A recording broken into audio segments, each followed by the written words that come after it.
അച്ഛൻ ഗൾഫിൽ പോയി ഏകദേശം 3 മാസം കഴിഞ്ഞപ്പോൾ ഞങ്ങൾക്ക് ഞങ്ങളുടെ വീടും പ്രിയപ്പെട്ട സ്കൂളിനെയും കൂട്ടുകാരെയും ടീച്ചേഴ്സിനെയും വിട്ട് ഒരുപാട് ദൂരത്തേക്ക് മാറി താമസിക്കേണ്ടതായി വന്നു. ഞങ്ങൾക്ക് ഈ സ്കൂളിലെ ടീച്ചേഴ്സുമായി വല്ലാത്തൊരു ആത്മബന്ധം തന്നെ ഉണ്ടായിരുന്നു. പറഞ്ഞറിയിക്കാൻ പറ്റില്ലത് എന്തായിരുന്നു എന്ന്. ശരിക്കും ടീച്ചേഴ്സും കുട്ടികളും തമ്മിലൊരു കൂട്ടുകാരെ പോലെ തന്നെയായിരുന്നു. ഇനി ഞാൻ പോകാനുള്ള കാരണം പറയാം. യഥാർത്ഥത്തിൽ ഞങ്ങളുടെ ജീവിതത്തിലെ ഒട്ടുമിക്ക ദുരന്തങ്ങൾക്കും കാരണക്കാരായിരുന്ന ഒരു കുടുംബമുണ്ട്. ആ കുടുംബം ഞങ്ങളുടെ വീടിനടുത്തായിട്ടായിരുന്നു താമസിച്ചിരുന്നത്. അതെ, അവർ കാരണം തന്നെയാണ് ഞങ്ങൾക്ക് ഞങ്ങളുടെ പ്രിയപ്പെട്ട സ്കൂളും വീടും ഉപേക്ഷിച്ച് മറ്റൊരു സ്ഥലത്തേക്ക് ചേക്കേറേണ്ടി വന്നത്.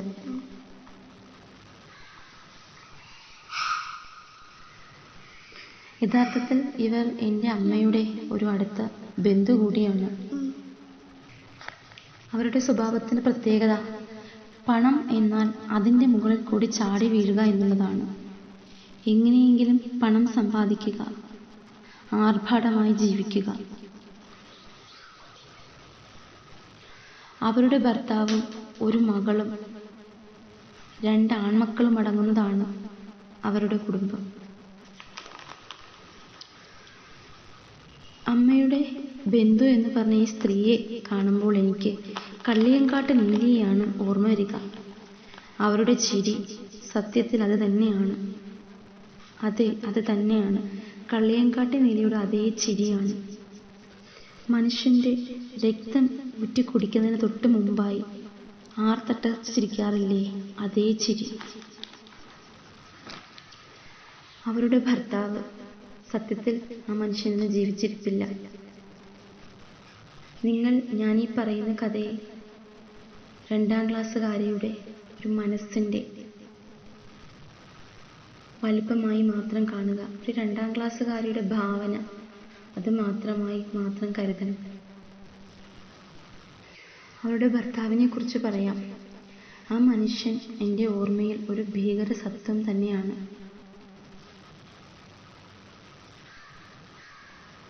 അന്നും ഇന്നും എൻ്റെ ഓർമ്മയിൽ അങ്ങനെ തന്നെയാണ്. ഒരു സത്വത്തിൻ്റെ രൂപം തന്നെയാണ്. ഞാൻ കഥയിൽ വായിച്ചിട്ടുള്ള ഒരു ഭീകര സത്വം.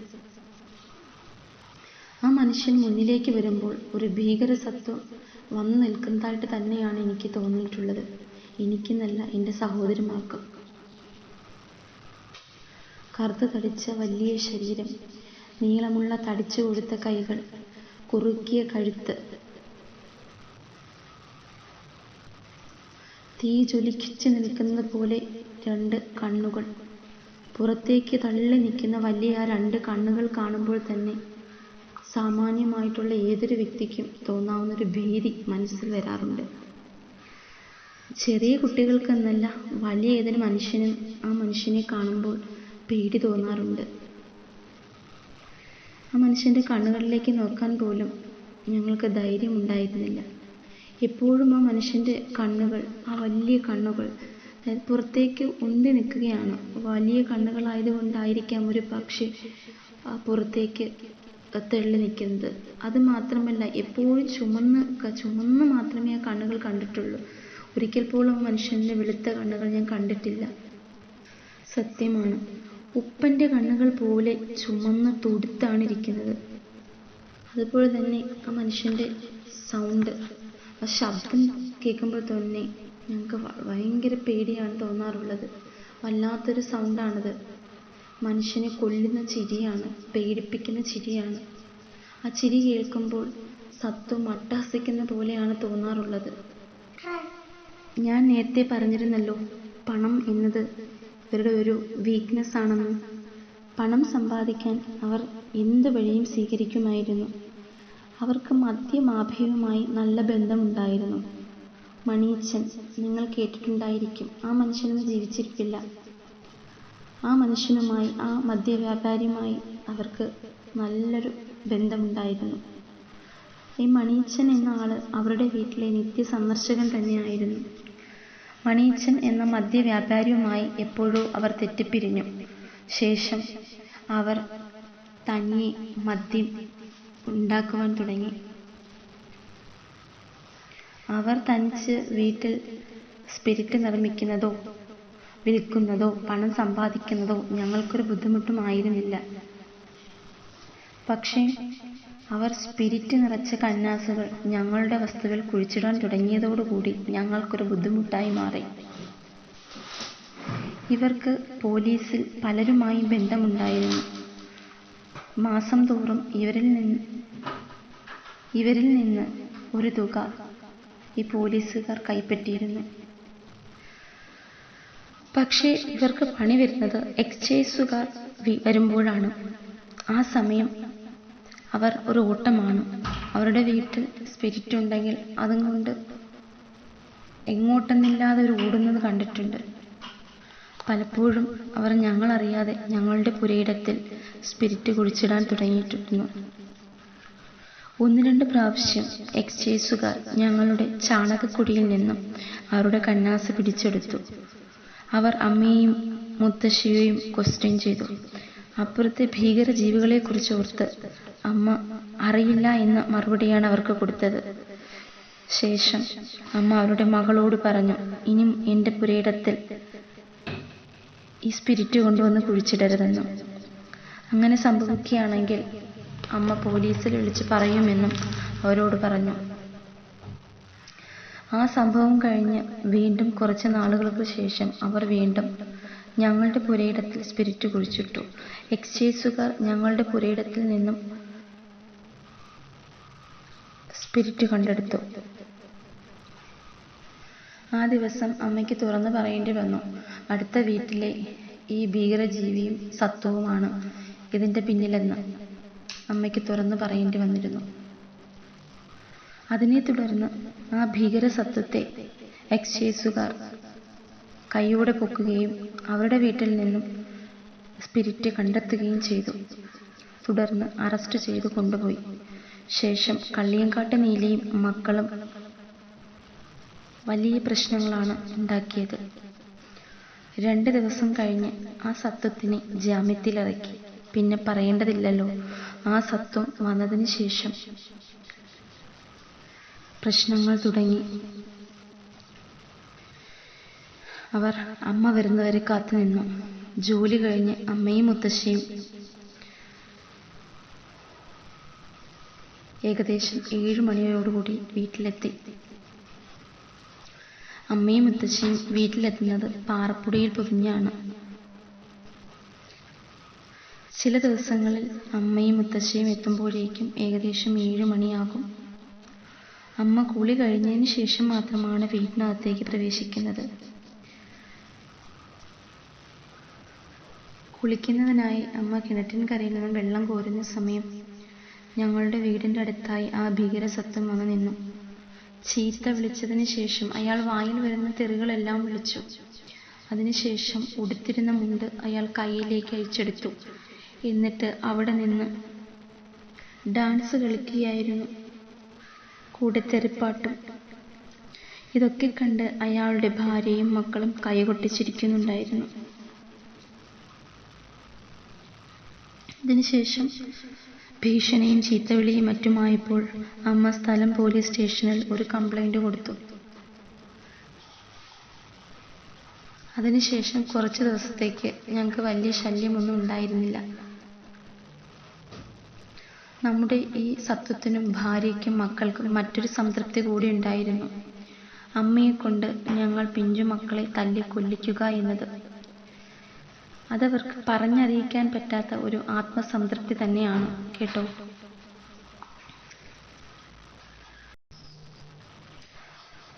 അവർ എല്ലാ ദിവസവും അമ്മയെക്കൊണ്ട് ഞങ്ങൾ കുഞ്ഞുമക്കളെ തല്ലിച്ചിരുന്നു. എങ്ങനെയാണെന്നറിയണ്ടേ? ഞങ്ങൾ സ്കൂളിൽ പോകുന്ന വഴിയിൽ ഈ ഭീകരസത്വം കാണും. ഈ സത്വത്തിനെ കാണുമ്പോൾ തന്നെ ഞങ്ങൾക്ക് പേടിയാണ്. ഞങ്ങൾ പേടിച്ച് വിറയ്ക്കാൻ തുടങ്ങും. ഞങ്ങളുടെ പേടി അവർക്കൊരു ഹരമായിരുന്നു. ഈ സത്വത്തിനെ കാണുമ്പോൾ തന്നെ ഞങ്ങൾ ഓരോരുത്തരും ചിതറി ഓടാൻ തുടങ്ങും. പക്ഷേ ഈ മനുഷ്യൻ ഞങ്ങളെ മാടി വിളിക്കും. ഇതിലെ പോ എന്ന് പറഞ്ഞ് ഞങ്ങളെ ഭീഷണിപ്പെടുത്തി അയാൾക്കടുത്തുകൂടി ഞങ്ങളെ പറഞ്ഞുവിടും. ഞങ്ങൾ അയാൾക്കടുത്തെത്തുമ്പോൾ ആ മനുഷ്യൻ വല്ലാത്ത രീതിയിൽ ഒരു സൗണ്ട് പുറപ്പെടുവിക്കും. പേടിച്ചിരണ്ട ഞങ്ങൾ ജീവനും കൊണ്ടോടും. കുഞ്ഞുമക്കളായ ഞങ്ങളുടെ കരച്ചിലും പേടിയും കണ്ട് അയാൾ ആർത്തട്ടഹസിച്ച് ചിരിക്കും. അതിനുശേഷം ആ സത്വം വീണ്ടും ഞങ്ങളെ പിടിച്ചു നിർത്തും. എന്നിട്ട് 20 പൈസ അല്ലെങ്കിൽ ചിലപ്പോഴൊക്കെ 25 പൈസയുടെ തുട്ടുകൾ ഞങ്ങളുടെ കയ്യിലേക്ക് നിർബന്ധപൂർവം വെച്ചു തരും. ആ മനുഷ്യനോടൊപ്പം അദ്ദേഹത്തിൻ്റെ കൂട്ടുകാരും കാണും. ഇവരെല്ലാം മദ്യപിച്ചിട്ടാണ് നിൽക്കുന്നത്. ഞങ്ങളുടെ പേടി കാണുമ്പോൾ ഈ മനുഷ്യനും ഇദ്ദേഹത്തിൻ്റെ കൂട്ടുകാരും ആർത്തട്ടഹസിച്ചിരിക്കും. ഞാൻ പറഞ്ഞല്ലോ, ഞങ്ങൾക്ക് 20ഓ 25ഓ പൈസയുടെ തുട്ടുകൾ ഞങ്ങളുടെ കയ്യിലേക്ക് നിർബന്ധപൂർവം വെച്ചു തരുമെന്നും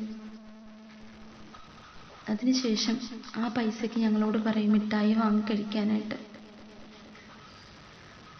നിങ്ങൾ വിചാരിക്കുന്നുണ്ടാവും, ആ മനുഷ്യൻ പിഞ്ചു കുഞ്ഞുങ്ങളായ ഞങ്ങളെ പേടിപ്പിച്ചതിനും ഞങ്ങളുടെ പേടി മാറ്റുന്നതിനുമായിട്ടാണ് ആ പൈസ നൽകുന്നതെന്ന്. എങ്കിൽ നിങ്ങൾക്ക് തെറ്റിപ്പോയി. അങ്ങനെയല്ല കേട്ടോ.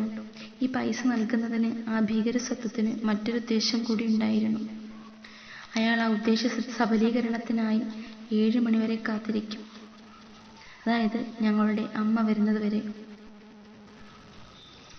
അയാളുടെ ഉദ്ദേശശുദ്ധി അറിയാതെ ഞങ്ങൾ ബലമായി വെച്ചു തരുന്ന ആ പൈസയ്ക്ക് മിഠായി വാങ്ങി കഴിക്കും.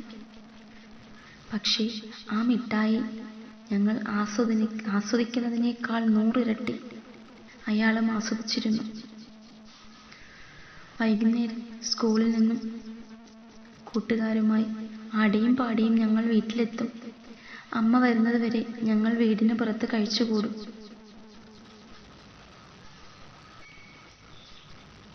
അമ്മ വരുന്നത് വരെ ഞങ്ങൾ വീടിന് പുറത്ത് കഴിഞ്ഞുകൂടും. മിക്ക ദിവസങ്ങളിലും അമ്മയും അമ്മുമ്മയും വരുന്നത് 7 മണിയോട് കൂടിയാണ്.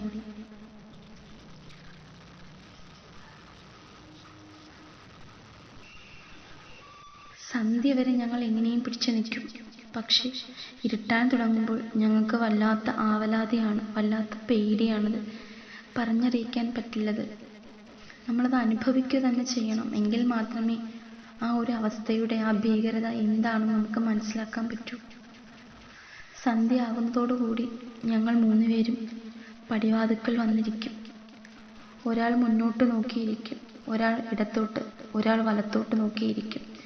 പിന്നെ പുറകിൽ വാതിലുള്ളതിനാൽ ഭാഗ്യം കൊണ്ട് അങ്ങോട്ടാരും നോക്കിയിരിക്കേണ്ട ആവശ്യമില്ലല്ലോ. സത്യത്തിൽ ഈ നോക്കുന്നത് പേടി കൊണ്ടാണ് കേട്ടോ. ആരെങ്കിലും അടുത്തേക്ക് വരുന്നോ, ഇടത് സൈഡിൽ നിന്ന് വരികയാണെങ്കിൽ ഒരാൾ അങ്ങോട്ടേക്ക് നോക്കും, വലത് സൈഡിൽ നിന്ന് ആരെങ്കിലും വരുന്നത് കാണാൻ വേണ്ടി വലത്തോട്ട് ഒരാൾ നോക്കിയിരിക്കും.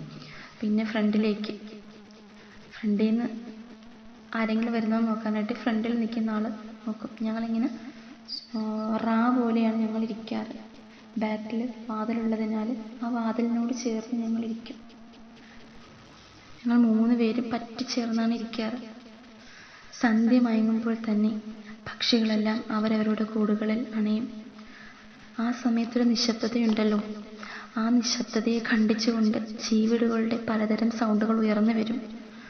ചില സൗണ്ട് കേൾക്കുമ്പോൾ ചിലങ്ക കിലുങ്ങുന്ന പോലെയാണ് തോന്നാറ്.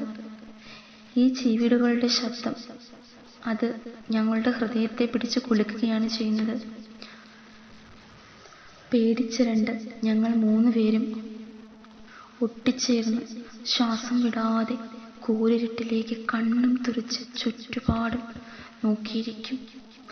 എന്തെങ്കിലും ശബ്ദം കേട്ടാൽ ഞങ്ങൾ ഉറക്കെ കരയും. സത്യത്തിൽ ചെറിയ ഒരു ശബ്ദം കേട്ടാൽ മതി, കേൾക്കാൻ ഞങ്ങൾ കാത്തിരിക്കുന്ന പോലെയാണ്. ഒരു ചെറിയ ശബ്ദം കേൾക്കുന്നതും ഞങ്ങൾ അലറി വിളിച്ച് കൂവുമായിരുന്നു. അമ്മയും അമ്മൂമ്മയും 7 മണി 7:30 ആവുന്ന സമയത്ത് വീട്ടിലെത്തും.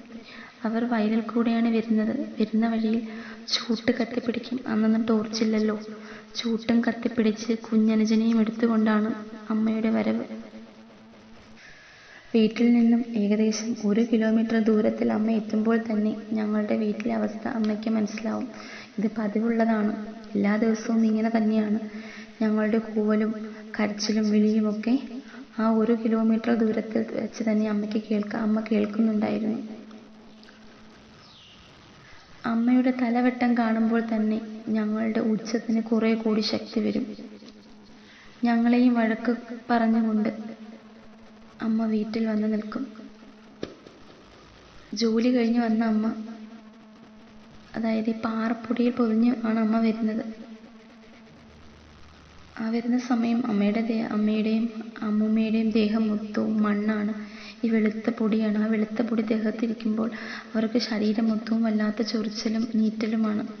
വന്ന ഉടനെ അതുകൊണ്ട് തന്നെ അമ്മ വന്ന ഉടൻ തന്നെ കുളിച്ചതിന് ശേഷമാണ് വീട്ടിനകത്തേക്ക് കയറുക. പക്ഷേ വന്ന ഉടനെ നമ്മുടെ സത്വം അമ്മയെ കുളിക്കാൻ അനുവദിക്കില്ല കേട്ടോ. അമ്മ എത്തുന്ന അതേ സമയം, അതേ നിമിഷം തന്നെ നമ്മുടെ ഭീകരസത്വവും നമ്മുടെ കള്ളിയങ്കാട്ട് നീലയും പ്രത്യക്ഷപ്പെടും. ശേഷം അമ്മയെ കുപിതയാക്കുന്ന രീതിയിൽ ഓരോന്ന് പറഞ്ഞുകൊണ്ടേയിരിക്കും. കൂട്ടത്തിൽ ഞങ്ങൾക്ക് പൈസ തന്നതിനെ കുറിച്ചും പറയും. പക്ഷെ പറയുന്ന രീതി ഞങ്ങൾക്ക് പൈസ തന്നോ എന്നല്ല പറയുന്നത്. നിന്റെ 6 കുട്ടികൾക്ക് പട്ടിക്ക് എല്ലാം കഷ്ണം വെച്ച് നീട്ടുന്നത് പോലെ ഞാൻ പൈസ കൊടുത്തു എന്നാണ് പറയുന്നത്. ഇതുപോലുള്ള രീതിയിൽ അവർ പറയുന്ന അതേ ഭാഷ എനിക്ക് അങ്ങോട്ട് എക്സ്പ്രസ് ചെയ്യാൻ, അങ്ങോട്ട് പറയാൻ പറ്റുന്നില്ല. ഞാൻ കുറേ കാര്യങ്ങൾ മറന്നുപോയി. അപ്പോൾ ഈ രീതിയിലൊക്കെ പറയുന്ന കേൾക്കുമ്പോൾ അമ്മയ്ക്ക് വല്ലാത്ത ദേഷ്യം വരും. കലി കയറിയ അമ്മ ഞങ്ങളെ തലങ്ങും വിലങ്ങും തല്ലും. അമ്മയുടെ കയ്യിൽ കിട്ടുന്ന മടലും കമ്പും കൊണ്ട് തല്ലിക്കൊല്ലുകയാണ് ഞങ്ങളെ ചെയ്യുന്നത്. ഞങ്ങളെ തല്ലുന്ന കാണുമ്പോൾ അവർ അട്ടഹസിച്ചിരിക്കുകയാണ് ചെയ്യാറ്. അവർക്കൊരു സന്തോഷമാണ് ഞങ്ങൾ മക്കളെ തല്ലുന്നത് കാണാനായിട്ട്. ഈ സംഭവം ഇവിടം കൊണ്ട് തീരുന്നില്ല കേട്ടോ. ഇതൊരു തുടർ കഥയാണ്.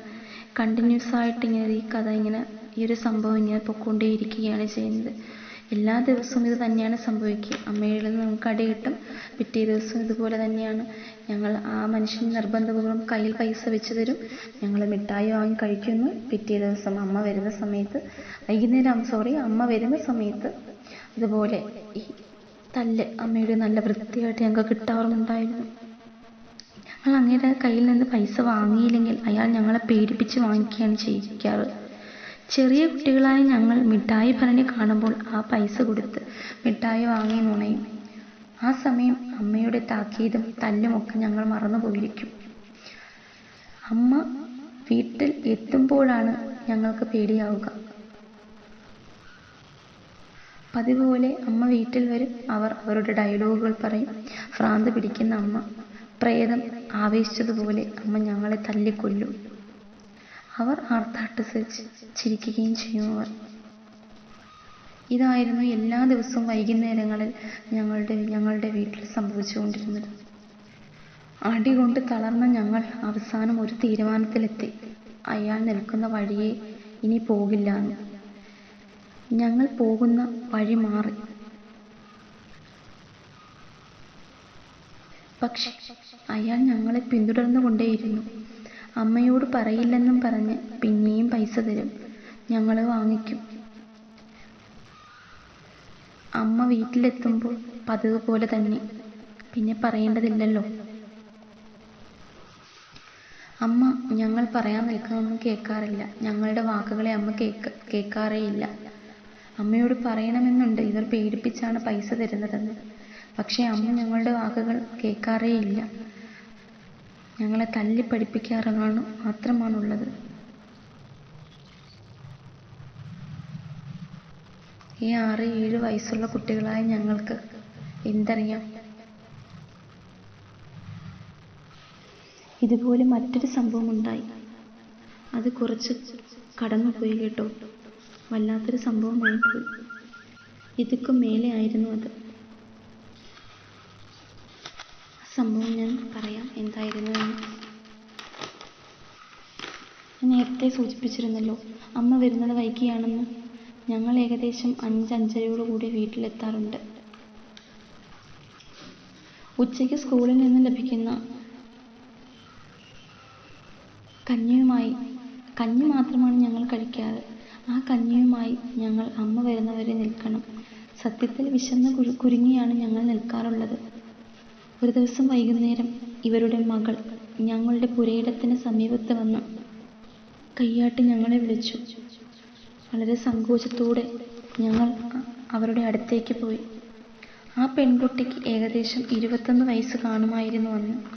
ആ പെൺകുട്ടി ചിരിച്ചുകൊണ്ട് വളരെ സ്നേഹത്തോടെ ഞങ്ങളോട് തിരക്കി, "നിങ്ങൾ വല്ലതും കഴിച്ചോ?" ആ പെൺകുട്ടിയുടെ ചിരിയും സ്നേഹത്തിലും ഞങ്ങൾ സത്യത്തിൽ വീണുപോയി. ഞങ്ങൾ പരസ്പരം മുഖത്തേക്ക് നോക്കി. ശേഷം ഇല്ലെന്ന് മറുപടി കൊടുത്തു. ആ പെൺകുട്ടി അവളുടെ കൈ ഞങ്ങളെ മണപ്പിച്ചു. എന്ത് മണം! നല്ല ഒരു മണം! ആ മണം ഞങ്ങളുടെ വായിൽ നിന്ന് വെള്ളം വരുത്തിച്ചു.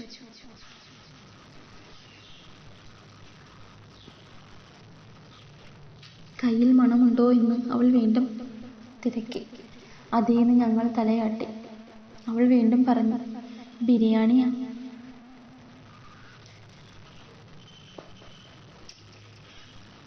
"നിങ്ങൾക്ക് വിശക്കുന്നുണ്ടോ?" അവൾ വീണ്ടും തിരക്കി. ഞങ്ങളൊന്നും മിണ്ടിയില്ല. "നിങ്ങൾ വിശന്നിരിക്കുകയല്ലേ, നിങ്ങൾക്ക് കൂടി തരാം." കുഞ്ഞമ്മ വരുമ്പോൾ പറയില്ല, അതായത് ഞങ്ങളുടെ അമ്മ വരുമ്പോൾ ഞങ്ങൾക്ക് ബിരിയാണി തന്ന കാര്യം പറയില്ലെന്നാണ് അവൾ പറഞ്ഞത്. മനസ്സിൽ 1000 കൊതി ഉണ്ടെങ്കിലും അമ്മയെ പേടിച്ച് ഞങ്ങൾ ബിരിയാണി വേണ്ടാന്ന് പറഞ്ഞു. സത്യത്തിൽ ഞങ്ങൾ ഈ ബിരിയാണി എന്ന് പറഞ്ഞ സാധനം ഞങ്ങൾ കണ്ടിട്ട് കൂടിയില്ല കേട്ടോ. ആ മണം, അതിൻ്റെ ആ ബിരിയാണിയുടെ മണം ഉണ്ടല്ലോ, അവളുടെ കയ്യിലെ ആ മണം കേട്ടപ്പോൾ തന്നെ സത്യത്തിൽ ഞങ്ങളുടെ വായിൽ വെള്ളം ഊറിയിരുന്നു. അമ്മയെ പേടിച്ച് മാത്രമാണ് ഞങ്ങൾ സത്യത്തിൽ വേണ്ട എന്ന് പറഞ്ഞത്. പക്ഷേ അവൾ വീണ്ടും നിർബന്ധിച്ചപ്പോൾ ഞങ്ങൾക്ക് ബിരിയാണി പാഴാക്കാൻ തോന്നിയില്ല. ഞങ്ങളുടെ വീട്ടിൽ റേഷനരിയും മുളക്, ചമ്മന്തി ഇതൊക്കെയാണ്. ഞങ്ങളുടെ വീട്ടിൽ സത്യത്തിൽ മീൻ പോലും വാങ്ങിക്കാറുണ്ടായിരുന്നില്ല. അവൾ ഞങ്ങളെയും കൊണ്ട് അവരുടെ വീട്ടിലേക്ക് പോയി. അടുക്കളയിലിരുത്തി ഞങ്ങൾക്ക് ബിരിയാണി തന്നു. ഞങ്ങൾ 3 പേരും വളരെ സന്തോഷത്തോടെയും സ്നേഹത്തോടെയും അവളെ നോക്കി. സന്തോഷം കൊണ്ട് ഞങ്ങൾ അവൾ തന്ന ആ രുചിയുള്ള ചോറ് വയറ് നിറയെ കഴിക്കാൻ തുടങ്ങി. ഞങ്ങൾ ചോറ് കഴിച്ച് എഴുന്നേൽക്കുന്നതിന് മുമ്പ് ആ ഭീകര സത്വവും കള്ളിയങ്കാട്ട് നീലിയും ഞങ്ങൾക്ക് മുമ്പിൽ പ്രത്യക്ഷപ്പെട്ടു. അവരെ കണ്ടതും ഞങ്ങൾ ഭയന്ന് വിറയ്ക്കാൻ തുടങ്ങി. എഴുന്നേൽക്കാൻ ശ്രമിച്ചു. അപ്പോൾ അവർ പറഞ്ഞു, "എഴുന്നേൽക്കണ്ട, കഴിച്ചിട്ട് എഴുന്നേറ്റാൽ മതി." പകുതി ആശ്വാസത്തോടെ വീണ്ടും ചോറ് കഴിക്കാൻ തുടങ്ങി. ഞങ്ങളുടെ തീറ്റ കണ്ടിട്ടാണോ എന്നറിയില്ല, അവർ ചിരിക്കാൻ തുടങ്ങി. പതുക്കെ അവരുടെ ചിരിയുടെ സ്റ്റൈൽ മാറി. പേടിയോടെ ഞങ്ങൾ അവരുടെ മുഖത്തേക്ക് നോക്കി. അപ്പോഴും കള്ളിയങ്കാട്ട് നീലി ആർത്തട്ടഹസിച്ച് ചിരിക്കുന്നുണ്ടായിരുന്നു. ഭയന്ന് വിറച്ച് ഞങ്ങൾ 3 പേരും പരസ്പരം നോക്കി. ഞങ്ങളുടെ വെപ്രാളം കണ്ടിട്ട് അവർക്ക് കൂടുതൽ ചിരി പൊട്ടുകയായിരുന്നു. ചിരിച്ചുകൊണ്ട് തന്നെ നമ്മുടെ നീലി, കള്ളിയങ്കാട്ട് നീലി ഞങ്ങളോട് പറഞ്ഞു, "നിങ്ങൾ 3 പേരും ഇപ്പോൾ മരിച്ചു വീഴും. നിങ്ങൾ 3 പേരും ഇപ്പോൾ മരിച്ചു വീഴും. ഈ ചോറിൽ ഞങ്ങൾ വിഷം കലർത്തിയിരുന്നുവെന്ന്." ഇത് കേട്ടതും ഞങ്ങൾ സ്തബ്ധരായിപ്പോയി. ഒരു നിമിഷം ശ്വാസമെടുക്കാൻ പോലും ഞങ്ങൾ ഭയന്നു. ഈ വാക്കുകൾ കേട്ട് ഞങ്ങൾ അവരെ പേടിയോടെ തുറിച്ചു നോക്കി. എന്നിട്ട് വാവിട്ട് കരയാൻ തുടങ്ങി. കരഞ്ഞുകൊണ്ട് ഞങ്ങൾ ഞങ്ങളുടെ വീട്ടിലേക്ക് ഓടി. അമ്മ വീട്ടിൽ വരുന്നതിന് മുമ്പ് ഞങ്ങൾ മരിച്ചു പോകുമെന്ന് ഞങ്ങൾക്ക് തോന്നി. പക്ഷെ മരിച്ചില്ല. യഥാർത്ഥത്തിൽ അവർ ചോറിൽ വിഷം കലർത്തിയിരുന്നില്ല കേട്ടോ. ഞങ്ങളെ പേടിപ്പിക്കാൻ വേണ്ടി, ഞങ്ങളുടെ കരച്ചിൽ കാണാൻ വേണ്ടിയായിട്ടായിരിക്കാം അവർ അങ്ങനെ പറഞ്ഞിരുന്നത്. അമ്മ വരുന്നത് വരെ പേടിയോടുകൂടി ഞങ്ങൾ നിന്നു. അന്ന് അമ്മ വീട്ടിൽ വന്നപ്പോൾ എല്ലായിടത്തും വല്ലാത്ത നിശബ്ദതയായിരുന്നു. സത്യത്തിൽ ഭൂകമ്പത്തിന് മുമ്പുള്ള ഒരു വല്ലാത്ത നിശബ്ദതയുണ്ടല്ലോ, അതായിരുന്നു.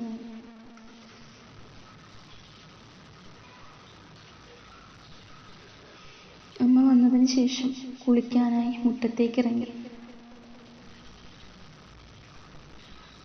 അല്പസമയം കഴിഞ്ഞപ്പോഴേക്കും നമ്മുടെ ഭീകരസത്വവും കള്ളിയങ്കാട്ട് നീലിയും അവരുടെ മക്കളും ആ ഭാഗത്ത് എന്നും കാണുന്ന അതേ സ്ഥലത്ത് പ്രത്യക്ഷപ്പെട്ടു. അവർ എന്തൊക്കെയോ പഴംപുരാണം പറയാൻ തുടങ്ങി. എന്തൊക്കെയോ പുലമ്പുന്നുണ്ട് അവിടെ നിന്ന്.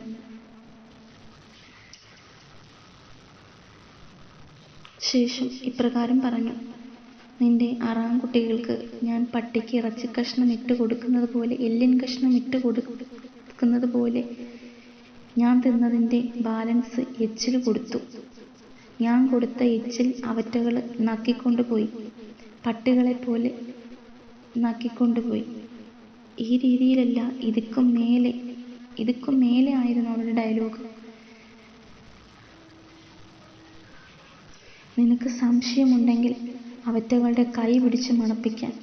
അമ്മ ഞങ്ങളെ തുറിച്ചു നോക്കി. അമ്മയുടെ നോട്ടം കണ്ട് ഞങ്ങൾ പേടിച്ച് വിറയ്ക്കാൻ തുടങ്ങി. അമ്മ ഞങ്ങളുടെ അടുത്തേക്ക് വന്നു, കൈ പിടിച്ച് മണത്ത് നോക്കി.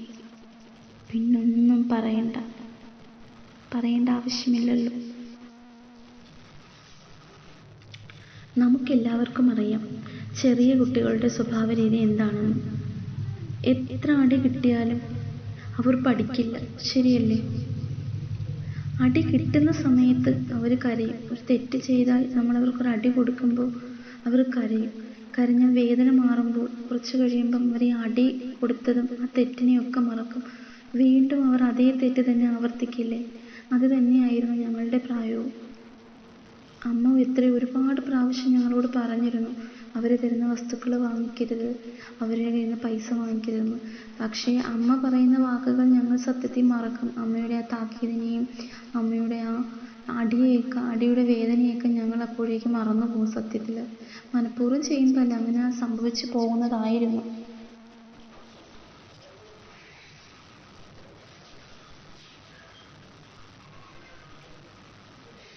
ഇതായിരുന്നു എൻ്റെ കുട്ടിക്കാലം. ഇത് മാത്രമല്ല, ഇനിയും ഒരുപാട് സംഭവങ്ങളുണ്ട്. സത്യത്തിൽ ഞങ്ങളുടെ പ്രായത്തിലുള്ള കുട്ടികൾ തുള്ളിച്ചാടി നടക്കേണ്ടതല്ലേ? ചിത്രശലഭത്തെ പോലെ ചാടി തുള്ളി നടക്കുന്നതല്ലേ? പക്ഷെ ഞങ്ങളുടെ കുട്ടിക്കാലം എന്ന് പറയുന്നത് സത്യത്തിൽ ഇങ്ങനെ പേടിച്ചരണ്ട് ഭയന്ന ഒരു കുട്ടിക്കാലമായിരുന്നു.